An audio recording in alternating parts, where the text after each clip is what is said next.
Look at this crowd here, upstairs, downstairs. What's your reaction to all this, Squirt? It's an honor to me that these people showed up here. Yeah, makes me proud. As you looked at the video, and I know Randy had a chance to preview it with you, what was your sense? Here's 51 minutes and there's your life story.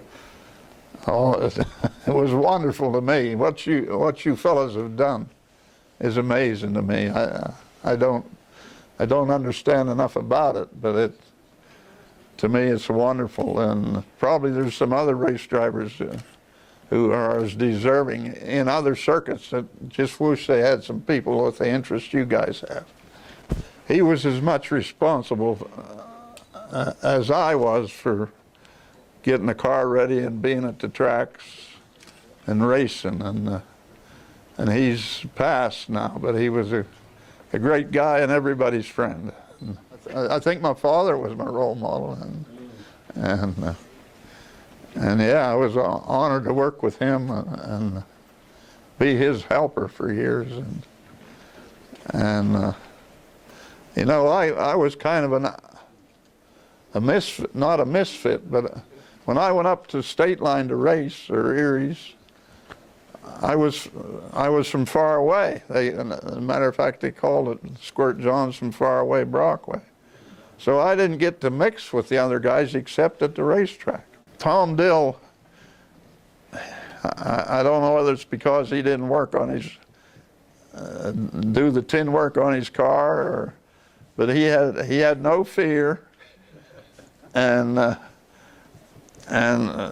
he was a magnificent car handler. He had no fear, and he scared the living daylights out of me. I used to actually dread going to Erie on Sunday afternoon, because I knew to finish good in the race, I'd have to try and beat Tom Dill. And boy, he was something to, and other people describe him differently, but he's a hell of a good guy, but he'd hit you and just laugh about it. And right now he's one of my best racing friends, and I think we honor each other. And he took my wife for a ride in a motorcycle. She said it was the best ride she ever had in her life. But she was scared sometimes. She said her fingerprints were in his rib cage. And Bob Schnars, he was such a good racer, you couldn't do nothing but respect him. And John Whitehead, a great guy. In the spring of the year, he was so excited about racing, and this wasn't, you had to be careful because he overdrove in the spring of the year, and I learned that from a few years, but a good guy, you know, and he was so excited to get going racing. I think that he just went into turns a little harder than he should sometimes, and maybe banged you once in a while but later in the season he was one of the most honorable drivers, you know. But the excitement in him at the first of the year was, so we're all kids, you know. Talk about a guy named Jay Plyler, who's here. Who's that guy over there? Yeah. Right, there's Jimmy Brubaker and Jay Plyler standing side by side. Yeah. So what do you think of him now that he's here? He was a very successful driver from the very beginning. And years after he'd been winning races, I told him to quit spinning his wheels. And he even realized that was a good idea. For most of my racing years, I worked 54 hours a week. I think I said it in the video, 9 hours a day, 6 days a week, and all the racing was done all the race car work was done from after supper till whatever time we got done during the week, and this fellow Bill Lyle, he'd be there every night with me, and matter of fact, he'd be there pushing me to get going and stuff. And a lot of you people know Bill, knew Bill Lyle, so, but yeah, he was very, very instrumental. And I don't know what year he started going with me, but once we started going together to the races, we went together all the time.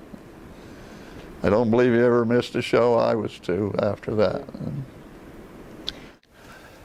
incidentally, I think one of the reasons I was fairly successful was if I broke something and it had 10 races on it, I'd only run it half that long from then on. I'd change it every 5 races. Because to win, you must first finish. And it made a lot of work for me and Bill and other guys, but. Who were some of the other guys, just for the record, who were some of the other guys that were in your garage? Well, Bill Lyle and pointing at Jim Huffman back there, he was around quite a bit. Leo Schaefer over here used to come quite often.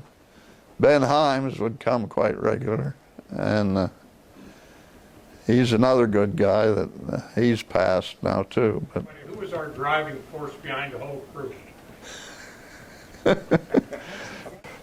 We all took orders from Lola, my wife. And one night, Jim and I were riding up the state line, and she was driving, his wife was driving, and we were running a little bit late. That's when you had the black Ford, Torino. And that thing there, that racer started going like this back there, and I go, holy crap, I could feel it on the back, She just took the wheel and turned back and forth, hit the gas, and the run went straight right out. I go, oh my God, are we going to make this trip or not? It was very interesting, though. I mean, being around this man was just absolutely awesome. Absolutely awesome. He just, whatever he did, it was just unbelievable. Unbelievable. I got everybody fooled. The point champion, they give you a car for a year, and the first 2 they give away, I won them. And give away, that's a misnomer. They give you the car for a year. All you had to do was put gas in it. They took care of everything else, and it was. I thought it was a pretty good deal. What kind of car was it? The first one was a Road Runner. Boy, it was a good tow car too.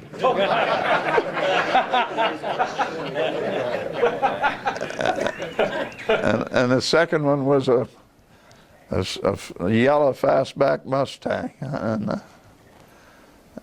I don't, maybe 69 and 70 was the years of them cars, but